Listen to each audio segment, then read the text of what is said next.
I love it out here in the forest. Sorry, you know what? Whew, I'm pretty sure I'm far enough out to take my mask off. What was I saying? I love it out here in the forest. I mean, just listen for a sec.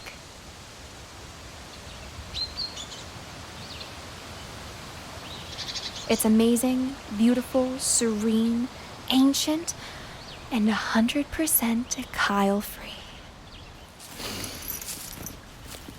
I wish you could smell it here. The air is so fresh and clean.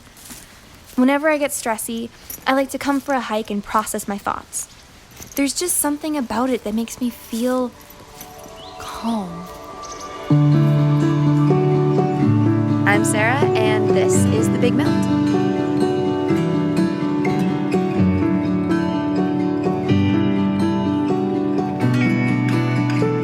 Forests are incredible. And not just because they let you take social distancing to the next level. They're literally ecological wonders. They prevent soil erosion, they're home to thousands of different species, and of course, they absorb carbon to help cool the world down. Seriously, even an itty-bitty tree that's like 25 centimeters around and 2 meters high can hold 10 kilograms of carbon. Super old trees that measure 48 meters high and 4.5 meters around can hold 8,252 kilograms of carbon. That's an elephant and a half. I wonder how much carbon a whole forest could hold. It's like each forest is an army of giant leaf soldiers that suck up gases in the fight against climate change. That sounded a lot cooler in my head. New subject. Oh, did you know that Canada has 8 different forests? The Acadian, montane, deciduous, Columbia, subalpine, Great Lakes/St. Lawrence, and of course, the boreal. The boreal forest is the biggest one by far. It stretches all the way from the Yukon to Newfoundland, like this giant green backwards check mark. It accounts for 75% of Canada's woodlands and is made up of both younger and older growth trees, which are super important for us to conserve. We should do some definitions. I just looked these ones up. The main difference between older growth and younger growth forests is... Ugh. I hope that was a branch and not me. If a podcaster falls in a forest and there's no one there to see it, did she really fall? Let me stand. Speaking of which, that's the whole difference between older and younger forests. They're stands. A stand is basically a clustered community of trees, usually made up of a dominant species and some other varieties. It's like a tree colony or neighborhood, and forests are made up of a whole bunch of them grouped together. The stands in older forests are, well, older, in a really special and kind of hard to define way, since forests themselves can be so different. Think about the enormous ancient trees of BC's coastal forests versus the itty-bitty scrubby trees that grow near the tundra. Both can be old growth despite the size difference. So older really means it has certain qualities of being old, but it may only be old compared to the forest stands around it, not like all forests everywhere. Make sense? Maybe not. Let me try again. So older forests and the older stands that they're made of tend to have certain traits in common. Because they've developed over long periods of time relatively undisturbed, they've had more time for plants and critters to find them and make their homes there. Older stands can also have trees of varying ages and sizes that have reached full maturity, as well as lots of dead trees mixed in. Think of it like this. Older forests are like Rome or Athens. Ancient cities made up of hodgepodge of neighborhoods where new, younger parts get built on top of and beside the old parts, and all of it works together because it formed organically over a really long time, but like with trees. Just like ancient cities, most older neighborhoods disappear over time and are modernized, leaving little pockets of old historic areas while the city itself thrives and grows bigger, newer, and younger. In places like the Boreal, where fire is the dominant driver of change, the vast majority of the forest is made up of young, thriving stands, while only small areas reach ages of more than 120 years. Those places are so cool. Younger growth forest stands, sometimes called second growth stands, are, well, you guessed it, younger. And they develop in a wide variety of ways, sometimes after fires or pests or forestry. Depending on the type of forest, it can take anywhere from a few decades to over 100 years to mature again. The process of regrowth, called reforestation, is a slow and delicate process that can happen naturally or with the help of people. When us humans get involved, it's called forest management. And it's super important to making sure that forests stay healthy and diverse as they regrow. Well, one of the reasons. There's also the protection of wetlands within forests, to prevention of forest fires, and preventing pests and foreign species from invading and killing trees, which, BT dubs, releases a lot of carbon. Seriously, all that carbon that trees store, if they get killed by pests and then rot, it's all released back into the air. Ditto for forest fires. And then, of course, there's animal protection. The list just goes on and on. Luckily, it turns out that Canada is a world leader in independent forest certification, meaning we have lots of groups looking out for our woodlands and pushing forward forest-related science. I wonder, you think my phone has service out here? I think I'm going to try and call Darren Sleep at SFI. SFI stands for Sustainable Forestry Initiative. They're one of the nonprofit groups that set standards for forest management all over North America and even provides grants for all sorts of forest-centric research. I think if anyone could walk me through the intricacies of sustainable forest management, it'd be him. Maybe if I stand on top of this log? Okay, maybe if I stick my arms out like an antenna? Oh, bingo!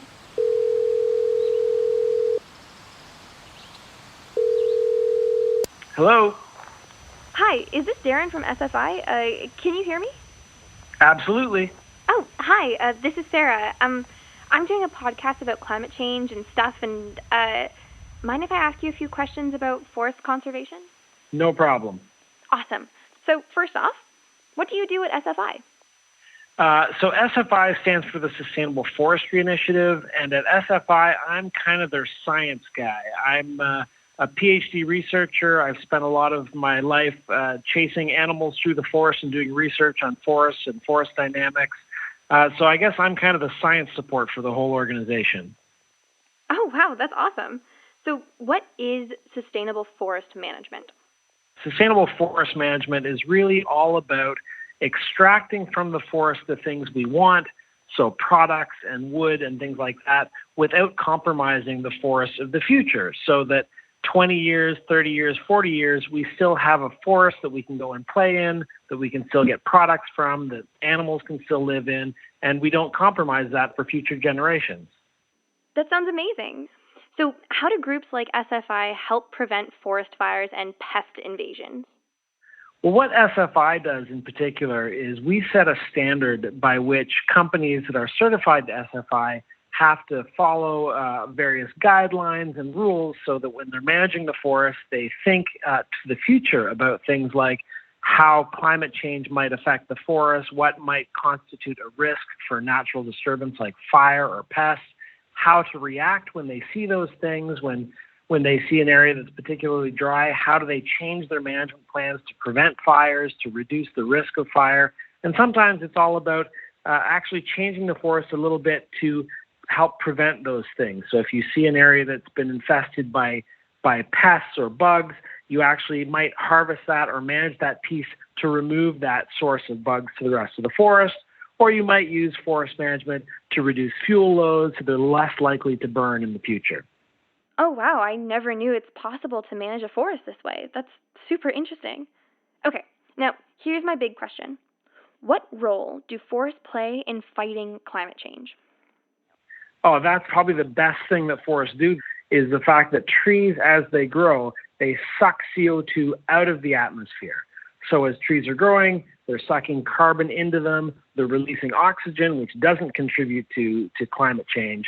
As the trees get older, they might drop some branches, and those branches fall to the ground and rot and become part of the soil, so they hold the carbon that way.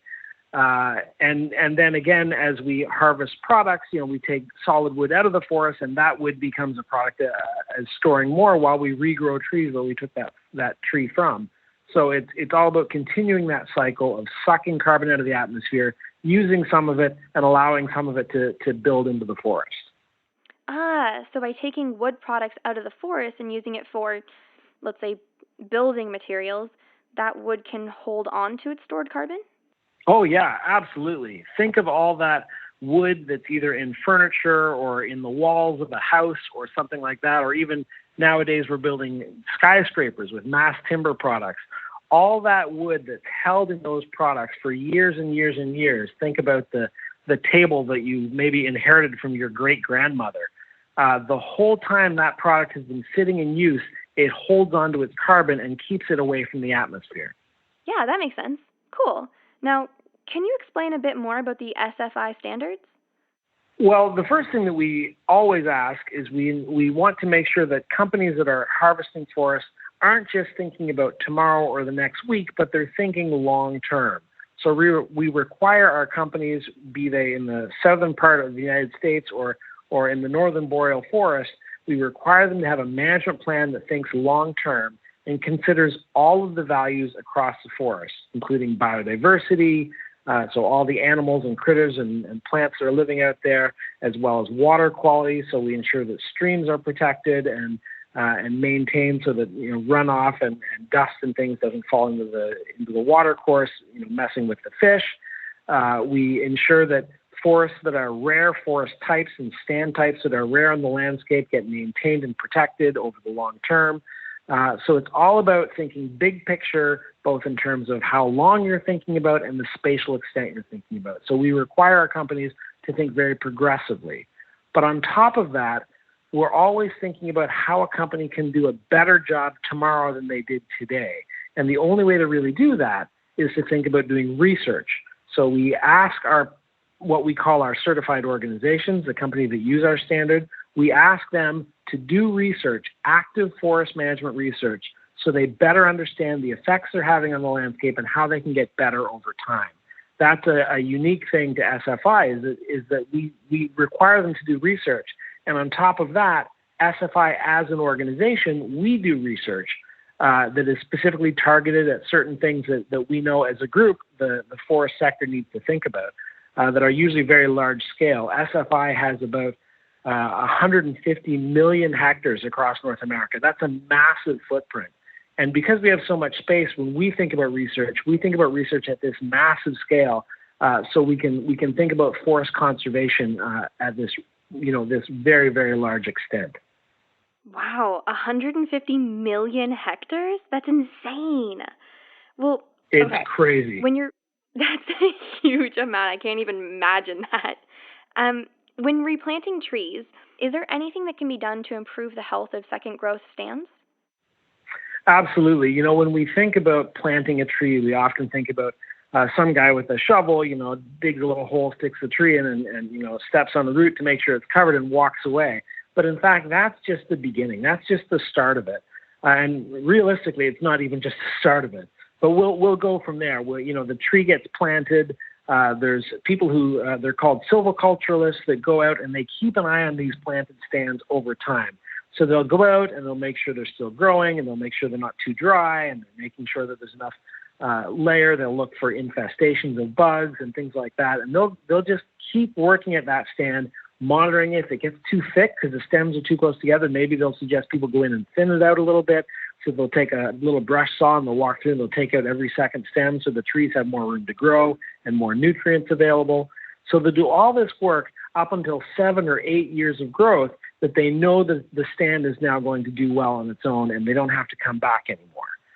So then fast forward, 50, 60, 70 years, depending on where you are, you fast forward and that mature stand is now ready to be harvested. But as we harvest those trees, we also have people going out and collecting seed from that same place.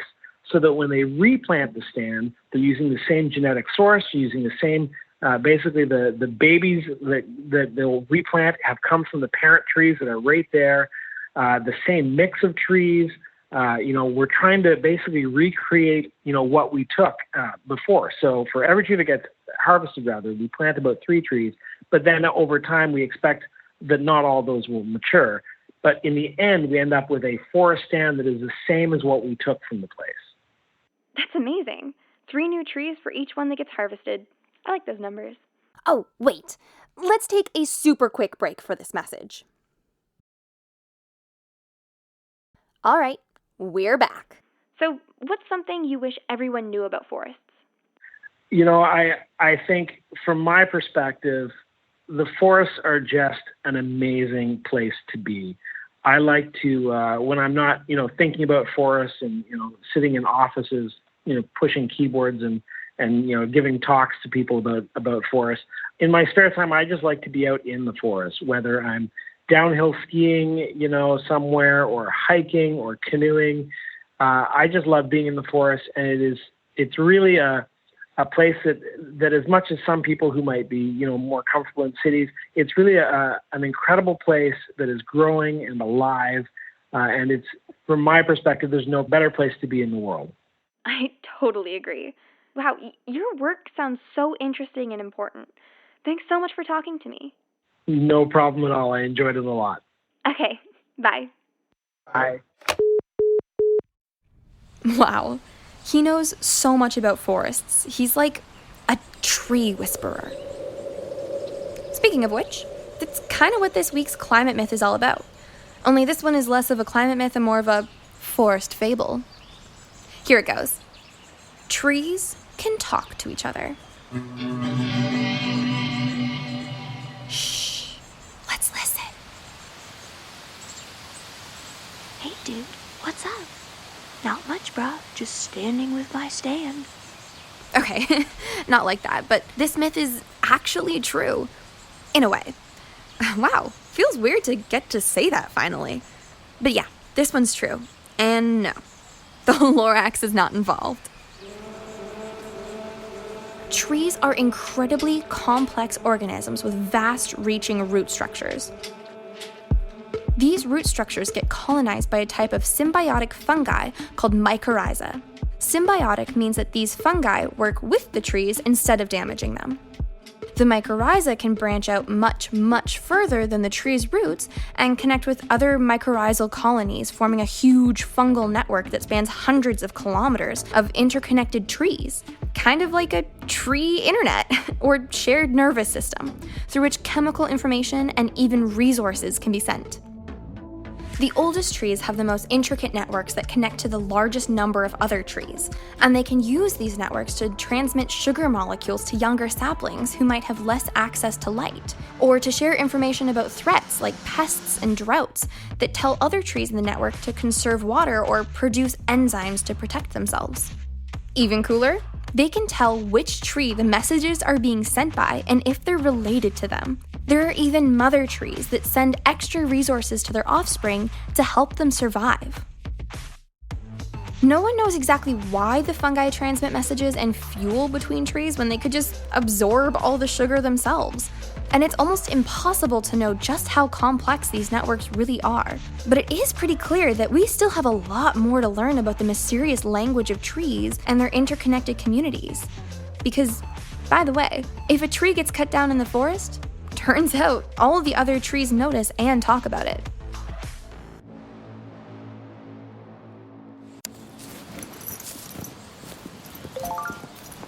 Oh, what's this? A message from Darren. It says, "Hey Sarah, Cindy Chang is working on her PhD in forestry and she's involved in some really cool initiatives. She'd be great to talk to. And here's her contact info. Cool, let's give her a call." One sec. Let me get back on my log with my arms out.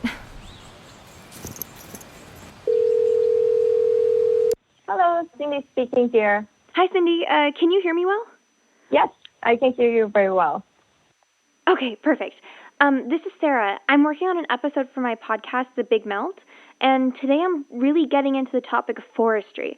Now, I heard that you're working towards earning your PhD in forestry. Is that right? Yeah, I'm a second-year PhD student studying urban forestry at the Faculty of Forestry at the University of British Columbia. Oh, that's awesome. So, what kind of stuff do you focus on in your studies?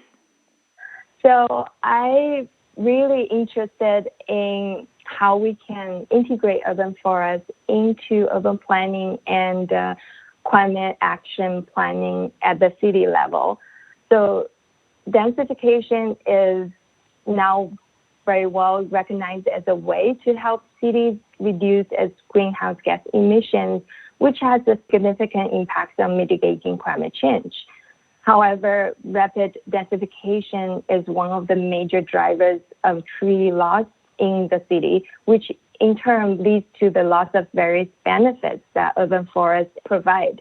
And I'm really keen to explore how we can avoid or at least minimize the trade-offs between them. I hope to develop a decision support tool eventually for policymakers to understand when, how much, and what type of urban forests can decrease urban heat and provide other climate benefits for urban neighborhoods. It sounds so interesting and so important. Now, I must say, I'm not sure what exactly an urban forest is. Could you explain the term? There are different definitions of urban forest. So some people just consider urban forest being, trees in the city. Some even include other vegetations and other green infrastructures in the city.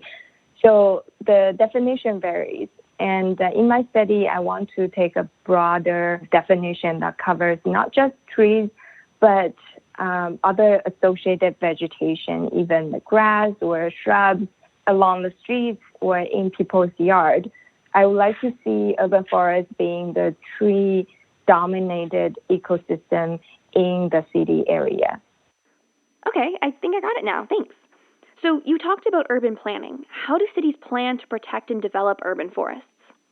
So this is actually my study area, meaning that I'm still studying and learning what would be the best way to plan an urban forest. Is still a challenge because as city develops, people moving to the city requiring more land for building infrastructures, and that leaves less space for urban trees. If we don't set a priority to protect forests and trees in the city area, it might be gone very soon without us even noticing. So it's really important in the planning of urban forests to identify the priority and targets to know exactly what we want for our city and our communities. Many cities now have developed urban forest management plan or urban forest strategy to make sure that existing forests are nicely protected or less impacted by urbanization. But in terms of implementation, we really need not just policymakers' approval, but support from local communities. And that's why I want to see the combination of top-down and bottom-up approaches, working at the high-level policies and working with local communities and youth to better prepare them for upcoming climate change impacts. Right. I actually wanted to talk to you about the bottom-up approaches. My friends from SFI told me about the great work you've been doing with the KELP Lab to engage communities and youth for collective climate action. Could you tell me more about that? Yes, definitely. There's a project called the Citizens Toolkit, a do-it-by-yourself toolkit for community members, teachers, youth, and practitioners to learn more about climate change at micro neighborhood or community level. It includes various hands-on activities organized into 5 steps, from the first step, talking to people about climate change, all the way to taking actions on the ground. It asks people to really observe their surroundings, think about climate change and how climate change will impact their community, and share their thoughts with friends and neighbors and come up with a plan to prepare themselves for climate change. That sounds really cool, and I love the name Citizens Cool Kit. Thank you. Now, for you living in Vancouver, has living near some of Canada's oldest rainforests influenced your perspective in the way people interact with nature?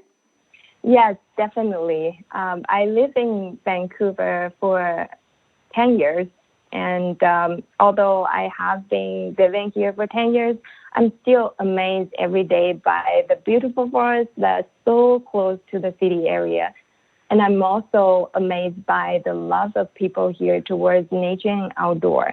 Before I came to Canada, I really saw forests as a place to escape busy city life.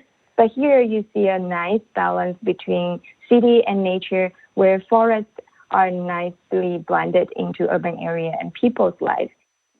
That sounds amazing. I really want to visit one day. Can you talk a bit more about how Vancouver protects its forests?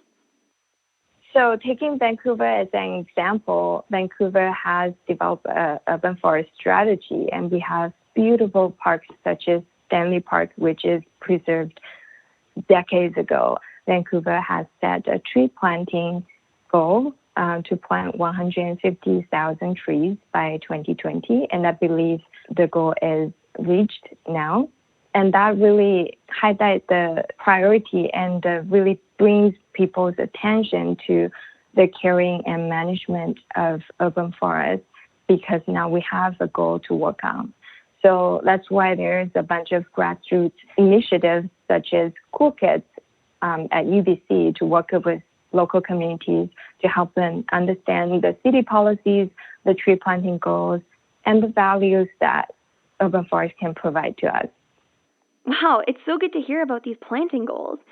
Do you have other examples from around the globe of cities that have decided to develop the urban forests in them? There's another good example of planning and managing urban forests where I come from, China. So China has been developing very fast in the past few decades, and that, of course, brings a lot of concerns about protecting the natural environment. In fact, many of Chinese cities are experiencing various environmental issues. For example, Beijing is famous for its smog issue for a few years. And now the government is really paying a lot of attention to restore the nature in and surrounding the city. Beijing is an example. It's actually quite an extreme example among Chinese cities. So Beijing is planting millions of trees in the last 3 years. And they have issues finding space to plant trees, but since the government support is so strong, they managed to find small piece of land here and there within the city and in suburb area to plant trees and create parks for local residents. And that really helped resolve the air pollution issues in Beijing. That's incredible. Wow, I love that. Well, thank you so much for talking to me. I think the Cool Kit project sounds like an awesome way to get people involved and excited about green climate action. My pleasure. Thank you for having me, and feel free to call me if you want to learn more about Cool Kits and urban forests. That's awesome. I definitely will. Thanks. Bye now. Bye. You know, I think it's kind of funny. Forests are these immensely complex living worlds, and yet taking care of them and planting trees is probably the easiest, cheapest way to fight climate change.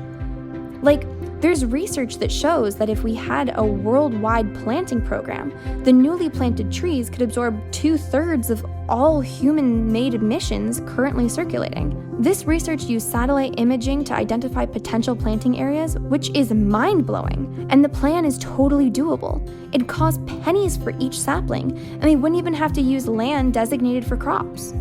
Also, there are tons of tree planting initiatives, like the one Cindy was talking about, already in the works. These initiatives can be scaled up, so the infrastructure is already in place. Even tiny proactive actions like planting a tree in your backyard can have a positive impact, especially if everyone gets involved. As it turns out, Canada still has 90% of the forests it had before Europeans showed up, so we have a lot of woodland to protect.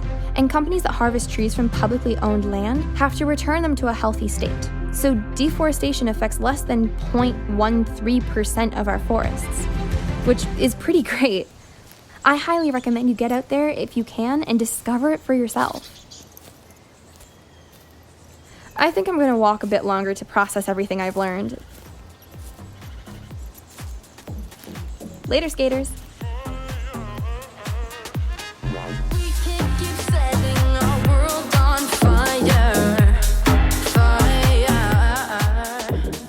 The Big Melt podcast is brought to you by Earth Rangers and hosted by Sarah Marks. It is written by Lee Lawson, directed by Stefan Richter, and edited by Nitai Steinberg. Production assistance by Avneet Sandhu. This episode was made with the help of our friends at SFI. To learn more about today's episode or leave us a message, go to bigmeltpodcast.com. Don't forget to smash that subscribe button. And come on, show you care with 5 stars, please.